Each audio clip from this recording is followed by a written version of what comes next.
I thoroughly believe in the ability to sprinkle a little bit of magic dust on something for somebody. That takes you minimal effort, but delights and surprises them. My parents are very much that way. The husband's parents are very much that way as well. It's in the DNA. Some of these things, they cost nothing to do, you know? Yeah. And that to me is what hospitality is about. That to me is the proof in the pudding of why we've kept our clients.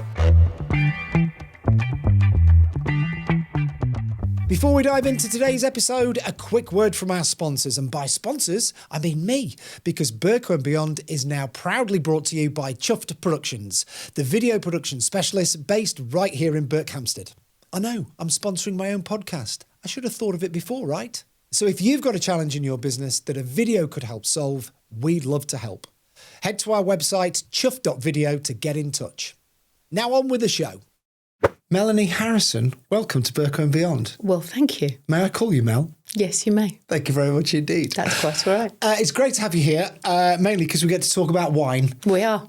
And why not? I quite like wine. I know a little bit about it, not a great deal.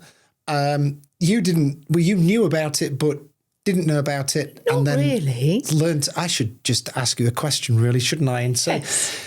You have the wine place in Amersham. Yes, we do. You've been in the hospitality industry for now? Oh, most probably 5 months. Okay. Why? There's a lot of reasons, really.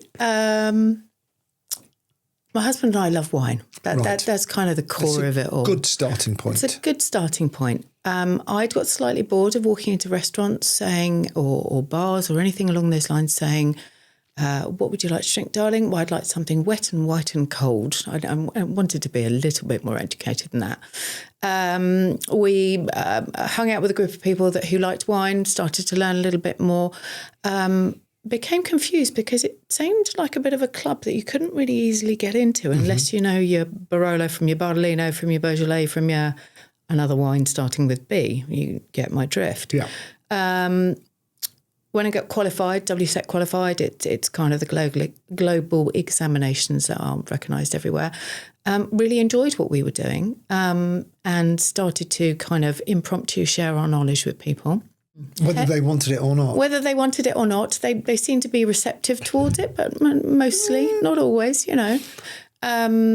A harebrained idea led to setting up blind wine tasting evenings, courtesy of the Crown in Old Amersham. Okay. We were there for a little while. We had our little residency there for a little while, which subsequently became a pipe dream of, this is really good fun, actually. We're really enjoying this, which became a shop, which became the wine place in Old Amersham. So this really is a hobby that's turned into, is it a hobby or a... I feel like hobby is doing it a disservice. We kind of call it a passion project at the moment, but I feel like that doesn't really kind of get it either. The word obsession is pretty obsessive about it. Yeah, most conversations in our household roam around the kind of wine viticulture side of things. Not much else these days. But it's fun. You best explain what a viticulturist is then to start with. I know because I've met one. I'll tell you, I've got great viticulturist stories. So, well, you can most fully tell me, to be perfectly honest. Well, that's the person that, I know. Yeah, exactly. No, I just, it's become a place where, number one, we can share a bit of wine. It's about getting people together, to spend some time together, a commitment to spend some time together, put your phone down, chat with the girls, chat with couples, whoever you're hanging out with. It is that commitment to spending some time together. It's something we don't necessarily get an awful lot of time to do these days. Yeah. Going to a pub or whatever, you end up chatting to lots of people. It's been really nice to see groups come in and just spend time together. But then you'll get groups that will talk to other groups around the courtyard or inside or at the bar that will work out that they're neighbours, that they've been living 2 streets away from somebody and they never knew this person, and now there's this kind of relaxed little place that they can have a bit of wine, have a bit of chat, get to know people, get to know their neighbour that they never knew or whatever. It's becoming a lot more than just wine, but wine is kind of where it started. It's kind of like the centre point, but also learning about it, right? And just absolutely learning a bit more about it. Absolutely. So let's go back to that stage, because it's one thing sitting down and reading a book about wine, or watching a YouTube video about wine, or listening to a wine podcast. It's another thing to go and do a qualification in wine. So why? My husband and I are both the kind of people that when we want to know something, we want to know something and understand something. And the most sensible way to do that seemed to be to go and get educated by kind of the recognised people.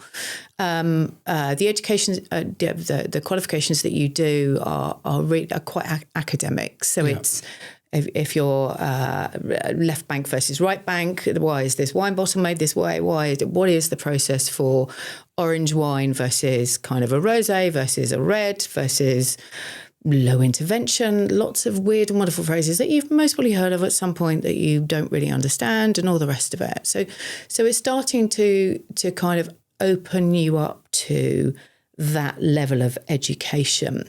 But I think when you start to kind of dig into it, the thing that becomes really interesting is there is so much wine out there.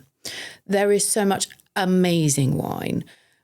There's a fair amount of less amazing wine as well. And it's about working out actually how to navigate that. I got told years ago that you don't like Pinot Grigio, you're a Chardonnay drinker. And I was like, okay, cool. I'm down with that. I do like Chardonnay. I'm not a massive fan of Pinot Grigio. It just transpires that I'd never found the right Pinot Grigio. And maybe I'd found the right Chardonnay for me. Actually, my Chardonnay drinking has changed dramatically. I'm no longer a big, buttery, oaky Chardonnay person. I'm now a very minerally saline French wine drinker rather than a New World wine drinker. But when you start to kind of break these barriers down, it's like most things, I suppose, isn't it? It's like food. It's like, I don't know, cars or horses or things like that. When you start to break these barriers down, it can become quite simple and quite straightforward. I'm a firm believer in there is a wine for everybody. There might be a Pinot Grigio and a Chardonnay for everybody. Who knows, you know? But I don't want people to be told what they should drink. I want people to come and explore and come a bump out of their groove and try something a little bit different. So on that being told thing, there's a bit, there is a bit of snobbery around. Oh, absolutely. Particularly in sort of higher end restaurants. Yep, well, not even necessarily higher end restaurants. Where do you think those you say barriers? Where do you think those barriers come from, or what puts those barriers up?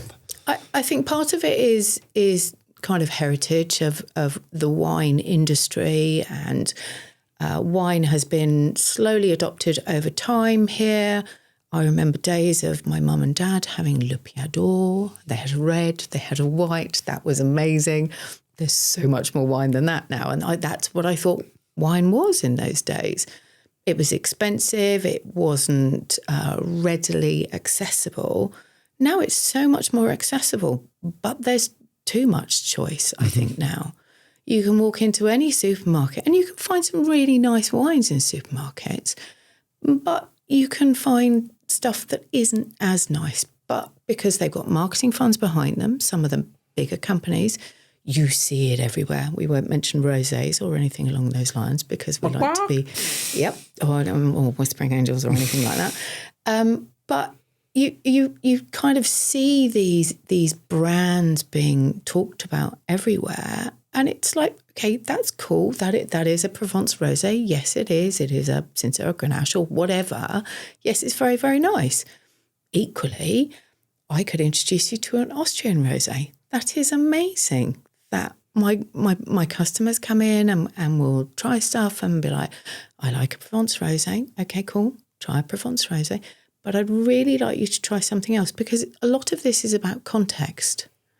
Try something in isolation. You've got nothing to compare and contrast to. If I give you 2 wines to try, because I'm going to do that, I may give you 3 or 4 if you're really lucky at that point. You're looking at it in context and saying, oh, well, I came in with a perception that I wanted this, but actually that's much nicer. What's that? It's Austrian. You've most probably never heard of it in your entire life, but you're mostly going to go and buy a bottle now and share it with your girlfriends or with your husband, partner, whoever you've come in with, you know. It's about kind of bumping those grooves. But those grooves, I believe, are formed by where we've come from with wine and how accessible it was and how it's gone from Le Piador, Blue Nun. We all know Riesling. We all have perceptions of a Riesling. We all have perceptions of a Chardonnay as well. And all Matthias Rosé.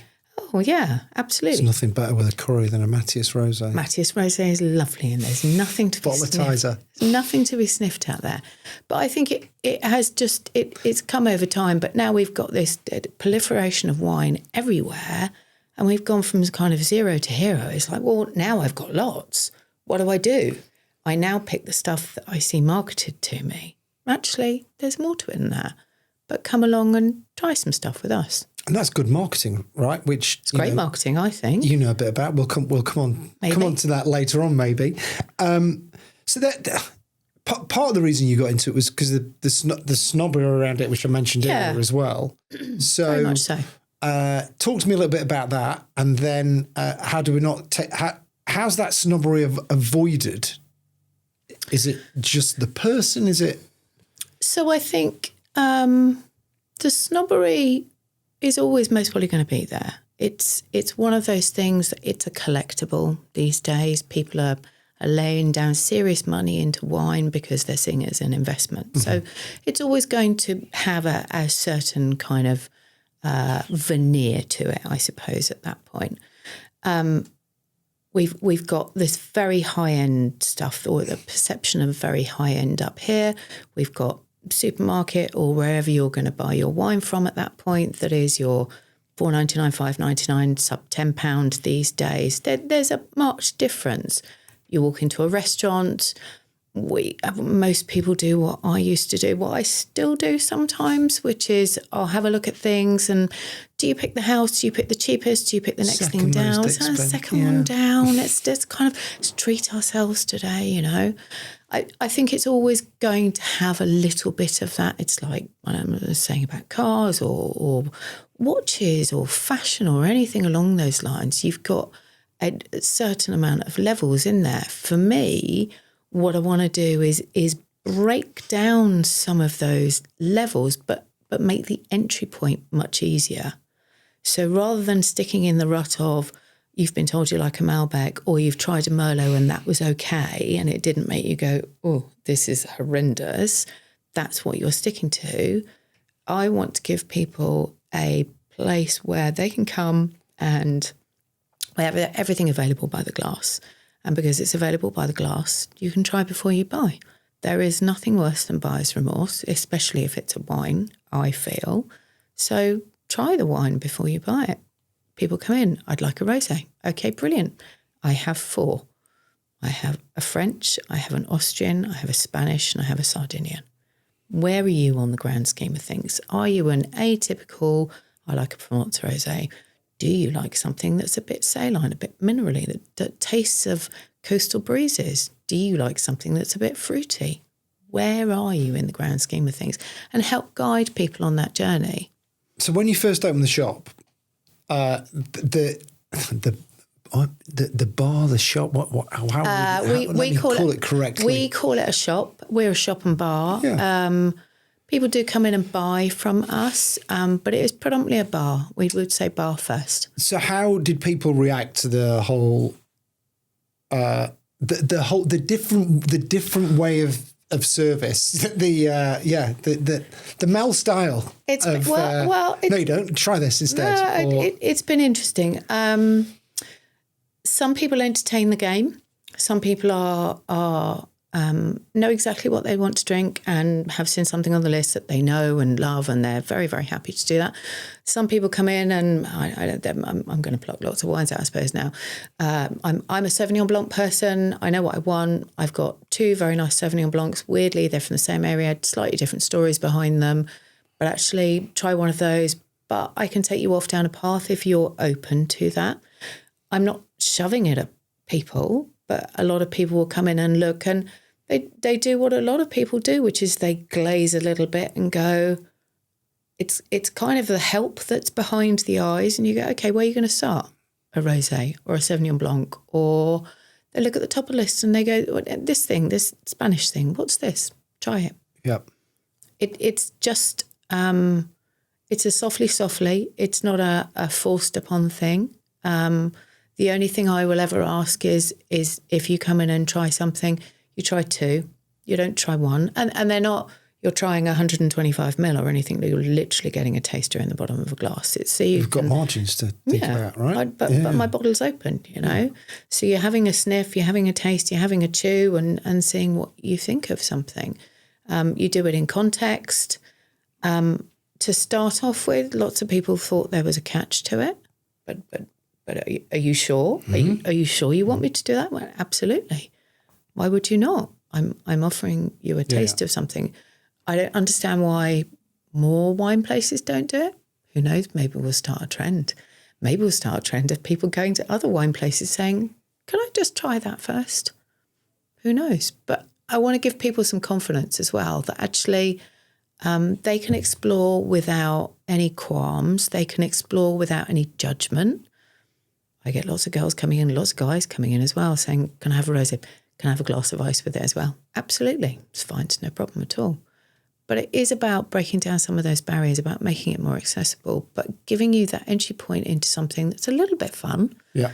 We do a little kind of song and dance show, I suppose, when you come in and try. And you do a blind. You can buy a blind bottle, is that right? As well? So we do a couple. So where we started was the blind wine tastings, and they're not blind as in the traditional sense of a blind wine tasting, which is guess where the wine is from and guess what the grape is and all the rest of it.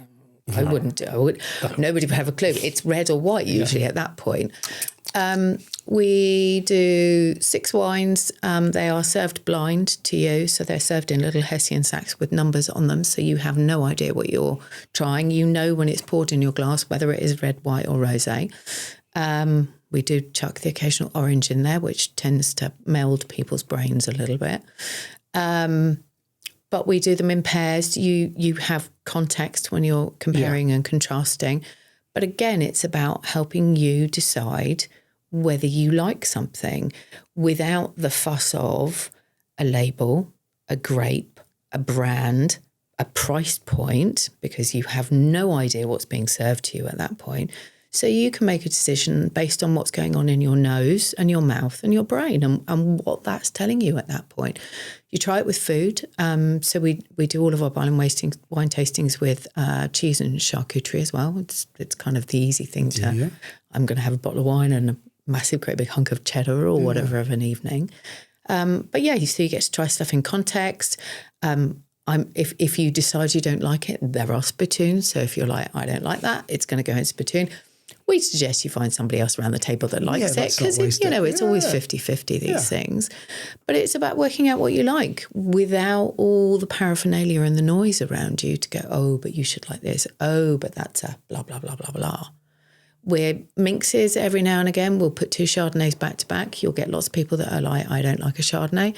I've got a really big buttery oaky one over there, but I've got a really nice minerally, saline, crisp French one over there. They'll love one, they'll hate the other. They'll be amazed that they're both Chardonnays. But it's about dispelling some of those rumours and those myths and those perceptions that we carry around about most things. We've all got perceptions about food. You talk to anybody at Christmas, I hate Brussels sprouts, I hate this, I hate that, I love this. Those are mostly childhood perceptions. Now, I'm not necessarily suggesting that childhood perceptions have formed your love or hate of wine, but actually we've picked up those things somewhere along the lines. We've all got a story about Pernod or some random spirit that we indulged in our latter teen years. Yes. We carry those things around with us. I just want to help bump that groove a little bit. But as I said, it's now becoming a place to meet and spend time and just hang out. So what started as a bit of a passion project, a bit of a side hustle started off in the Crown and Amersham with a few, bags over bottles and tasting and whatnot, has grown somewhat. Yes. So what was the tipping point, if you like, to going, oh, we're going to need our own premises? Because the premises that you're in are rather well known in Amersham Old Town. They're very well known in Amersham Old Town and further afield as well. It's a very well known family. It's a very well known name. So it's the old Gilbey's restaurant, as was, which a lot of people recognise from gin. A lot of people will know it from Berkshire, from the place in Eton Riverside. They were there for 35 years. It was the treat restaurant, I suppose, as it were. If you know the family, which we do, you know that the premises got opened because they wanted to introduce people to wine, and the best place to do that was in a restaurant, because you would go and have wine in a restaurant.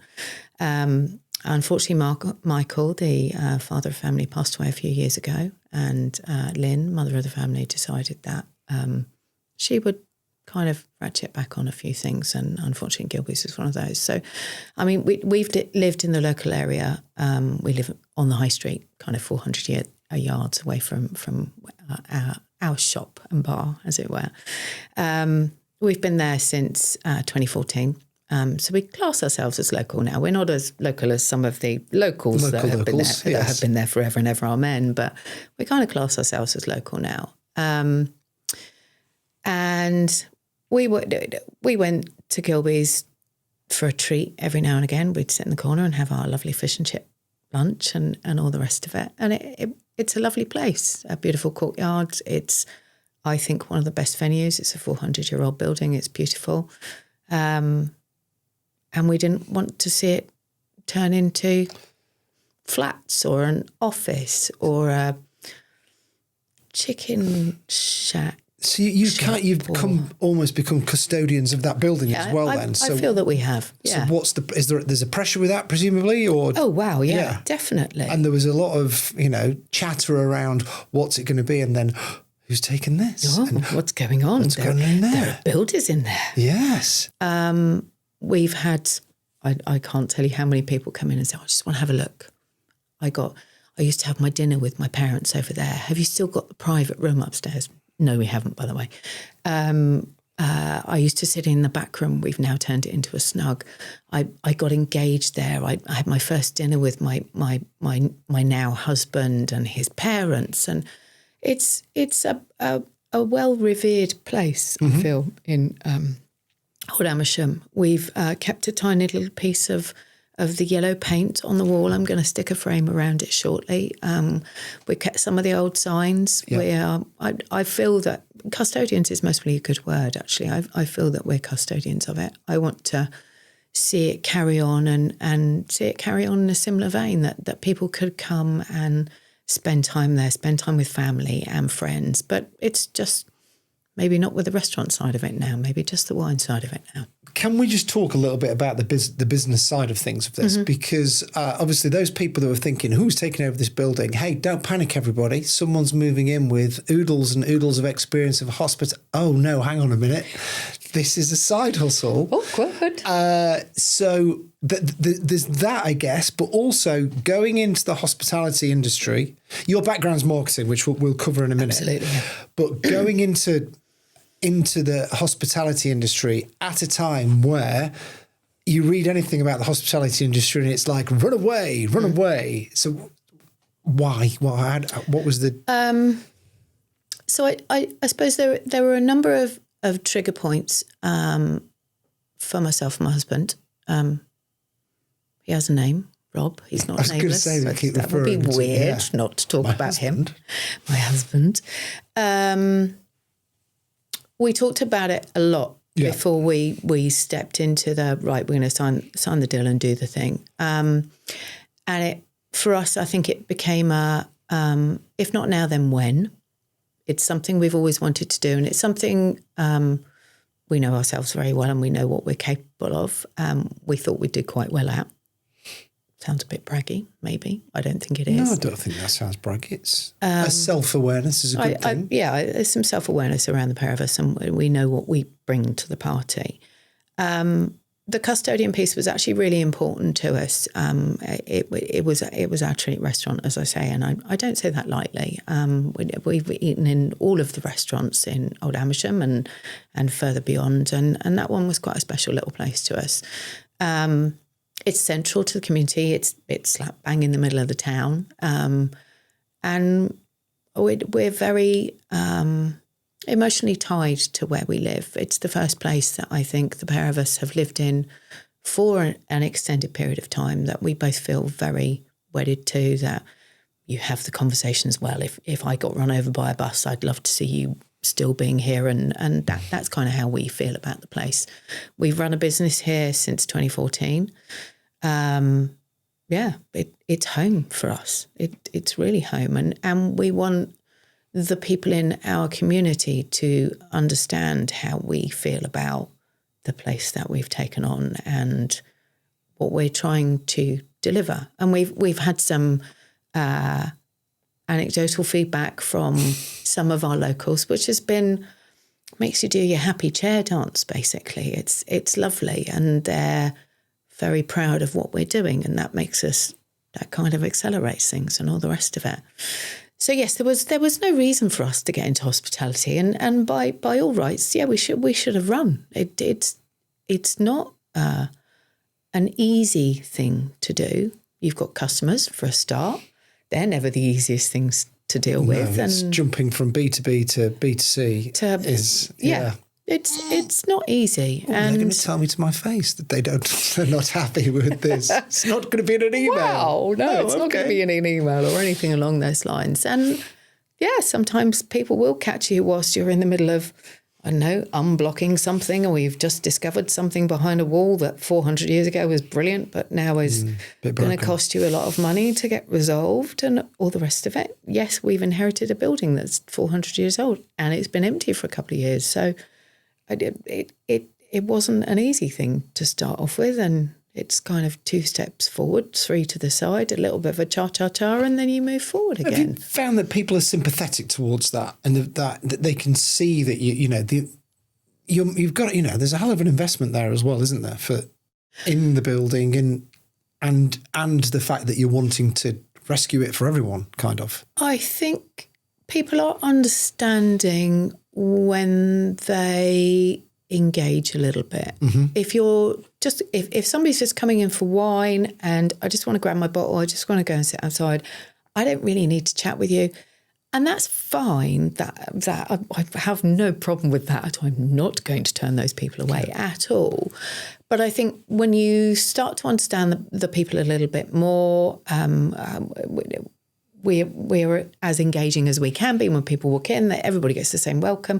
If we know you, if we recognise you'll get slightly more of a, hey, you've been in before. Okay, so you know how the game works, right? So we can test some stuff, we can have a play around. Let's get straight into this. Let's get involved, I think if people know us a little bit and start to engage with us a little bit, and I would like to think that we're kind of opening that up for people, there will very quickly become a conversation which is, so how long have you been in hospitality for?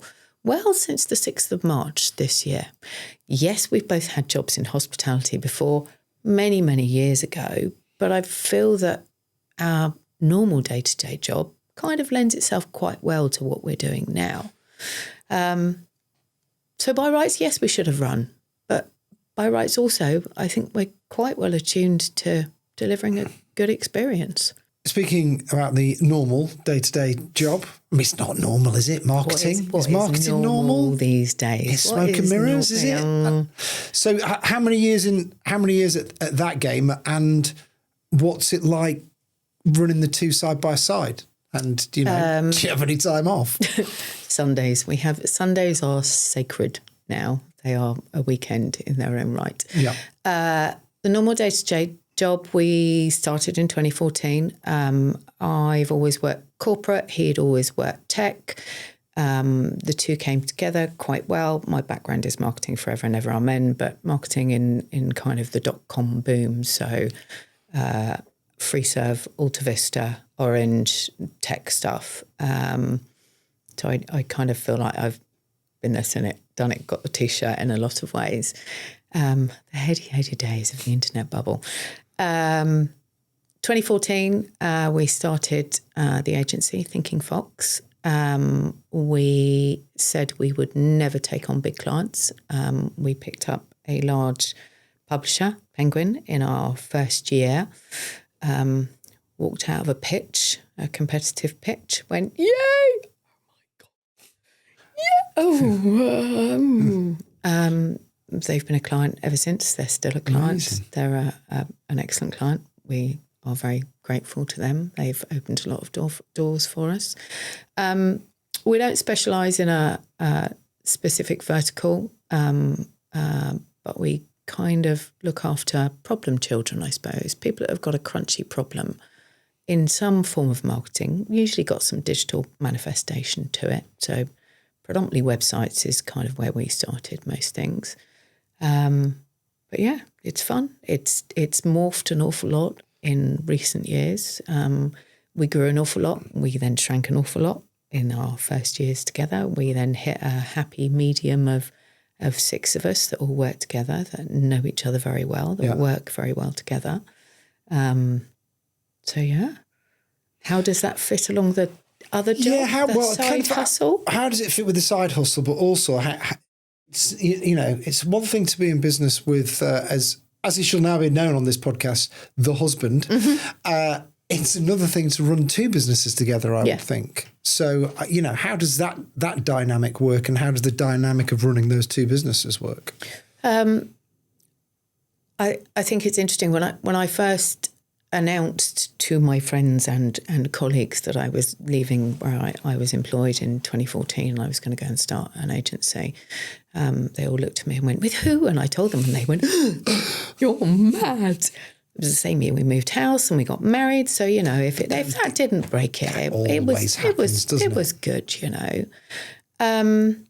We both know what each other brings to the party. I look after what is affectionately referred to as words and fluffy pictures and pixels and bits and pieces, and that side of the business looks after the technology piece. And it's not narrow the two shall not meet, but we both know where we play really, really well and where we shouldn't play really, really well. Touch that. Yeah. And I think we've carried that over into. I was going to say, is that happened naturally in the new business? Absolutely. I suppose when you work with somebody so closely, as kind of your I'd call him a backstop. We're both in each other's corners. If I'm dealing with a client that's specifically about branding, I might need to tap out at a certain point and tap somebody else in to kind of manage conversations and push things forward and all the rest of it. And I think we've both kind of organically taken that through into the wine place as well. I've had laryngitis recently, so he's had to do far more of a speaking role than me. All the talking. But conversely, we kind of work out actually how are we both doing? How are we both dealing with things? Actually, where do we want to play today? There are days where I'm like, no, I'm going to be front of house, and we've got a couple of girls that work with us as well, and I'll bring one of the girls out, and he'll run the back piece, and it works really, really well like that. We're both very process orientated, which I think is really helpful. I think if we weren't, it would have been absolute chaos from day one. The one thing I would say, again, I suppose, kind of blowing a trumpet, I suppose, a little bit, is that we started off and it was just the pair of us for the first 3 months. We do look back at it now and think, I have no idea how we did that at all. He ran front of shop and I ran back.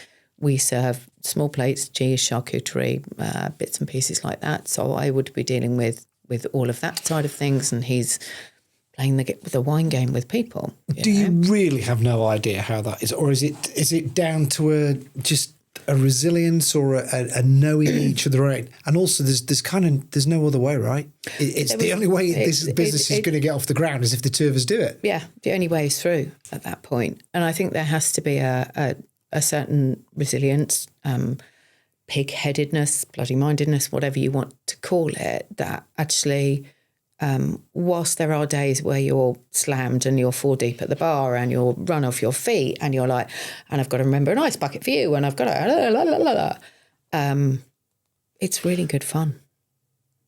And if you're having fun, you get more done, right? Yeah, I do. do you have a shorthand in the market? You develop a shorthand language, whatever it is, or a shortness, depending on the couple. Do you have that in the marketing business where you can just, I was going to say like telepathy. It's not like telepathy, but and in that kind of. Not a telepathy per se, but I think we both recognise the signs in each other of there's a certain stress level building, and usually at that point the other person will go, "Hey, go for a walk around the block for a second." We have a phrase where it's, "I'm just off to go and kick a cat." We literally do not kick a cat. It's really not a thing. No cats have been harmed. Recording of this podcast. But it's just take a minute, take a beat. Yeah. It's cool. It's fine. I'll just step into the fray. And that for me is the tap in, tap out thing with the day-to-day business, is knowing when kind of the pressure's mounting. It's usually in the final yards of delivery of a project. And it's usually a client saying, "Can you just?" And it's like, yeah, I can just. Yes, but you could have just mentioned that a little bit earlier. Yeah. Or in the brief. Yeah. But these things happen. And I don't know, part of the reason for starting Thinking Fox in the first place was my background is marketing. I've worked with an awful lot of marketing agencies, and I've worked with some amazing ones, and I've worked with some less amazing ones. And I'd looked at some and gone, but you can deliver a bit more. Sidestep for a second, I suppose, but I was hanging out with some people on Sunday, having a relax, having my weekend, having a day off. And she mentioned a book called Unreasonable Hospitality and asked if I read it. Yes, I've read it. And I thoroughly believe in the ability to sprinkle a little bit of magic dust on something for somebody that takes you no effort or minimal effort, but delights and surprises them. My parents are very much that way. I think the husband's parents are very much that way as well. It's in the DNA. I think it's in the DNA. Some of these things, they cost nothing to do, Yeah. That is, by the way, the one of my favourite book recommendations. I've just read it again, or listened to it again. I'm a listener rather than a reader. But Unreasonable Hospitality by Will Guidara, I'm going to say. I'm going to go with that. That. Yeah, no, I'm sure it is. It's just about going that extra. It's like it's going the extra mile, but without going the extra mile. There's something. It's the. It could be the most minimal of effort. And that costs nothing. And that to me is what hospitality is about. That to me is what running an agency is about. That to me is the proof in the pudding of why we've kept our clients 4 years. And we joke about that. Oh, you should have mentioned that earlier in the brief, or you should have. But actually, me listening to that book again was the reminder of, no, I'm providing a service, and the reason that people keep coming back is because we get done, but we do it in a way that, surprises and delights. Yeah, exactly. And that costs nothing for anybody. We've all been into somewhere, a bar, a pub, or whatever, where you encounter somebody that doesn't care, that doesn't give a monkeys. Does it make you want to come back? Not really, no. Does it make you want to spend time talking to them? Not really, no. And you don't have to talk to me when you come in. I don't mind if you don't. You won't be upset. I won't take it. I might take it personally. No, I won't take it personally at all. But I'm here if you want to have a random conversation about something that is on a topic for conversation that day, or just shoot the breeze or whatever. No? Just quickly, because our time is nearly up. You mentioned earlier team of 6 at Thinking Fox and how much you enjoy that, and everybody works together really well. Yep. Are you now enjoying putting another team together? Loving it. It's amazing. So if I were to have a word of advice for anybody, if you're running your own business, start a side hustle. It makes you appreciate your day job an awful lot more, because I get to Thursday at 2:00 and I know I'm opening the shop in an hour or two. And I can stop doing what I'm doing and I have to put my, hi, would you like some wine face on at that point. I'm loving building a team in the shop. They're observant, they're smart, they pick up on things, they spot nuances, they'll come in and go, oh, blah, blah, blah, blah, blah. Ah, okay, cool. Leave that with me. Let me see what we can do about that. It's all about working with people that you're all of the same mind and you don't have to, oh, have you spotted that's what's going on? Oh, they finished that. Can you go and clear that? It just happens. It just happens. And it does. And they're amazing. And I love my little team. Predominantly female, but, you know. Don't know what you're trying to imply there, but. I have a group of ladies who live close by in a very nice enclave, as it were, who are of a slightly older nature, who said to me, thank God you're here. I said, but why? And they said, well, we either have to go to a cafe or a pub and we don't have to do that anymore. You can come here because it's nice. You can come here because it feels like theirs. Easy and relaxed, and they can order a bottle of wine and have a bottle of have some cheese, a bottle of cheese, that would be weird. Have some cheese, have some charcuterie, put the world to rights, but do it in a place that's really relaxed, that's not frenetic, that's not chaotic, that is not a bar or a pub, or they don't have to deal with that kind of vibe. It's a very, very different vibe. And I have a team that understand that vibe, that treat it like that and hold that quite dear and quite sacred. And that's important to me as well. I would imagine that is testament to your leadership as well with the team. Yeah, I think we're not without our little challenges behind the scenes, and we try not to let those eke out. They do every now and again, but, you know, that's part and parcel. That's always fun about those kind of establishments, isn't it? Yeah. It's got to go a bit Faulty Towers every now and then. It does go a bit Faulty Towers every now and again. But that's part and parcel of running a shop, and that's part and parcel when you know estate people come in and be like, hey, what's happened this week? It's like, well, let me tell you, this is what happened. Down. This is what happened this week. You know, it's just, I don't know. There's so many stupid stories. We got the courtyard cleared. They took the ivy down. They took most of the fence down with it. We got the tree pollarded. We have a beautiful willow tree that's been there for years. My husband got shouted at because he'd had the tree pollarded. Interestingly, the lady that shouted at him came back and apologised recently and commented on how beautiful the willow tree now looks. I know it's part of living in a community, but it's part of people also paying attention to what's going on and also looking at it going, you're keeping it sacred, you're looking after it, you understand what you're looking after, you prize what you're looking after. Yes, we absolutely do. Well, keep keeping it sacred. Thank you for joining us on the podcast. Thank you. For those that want to join you for a wine education, Thursday, Friday, Saturday, is that correct at the moment? Thursday, Friday, Saturday, 3 till 11. We do monthly events. Sign up to the newsletter. We shall put all the details in the show notes. Mel, thanks for coming. Thank you. Been a pleasure.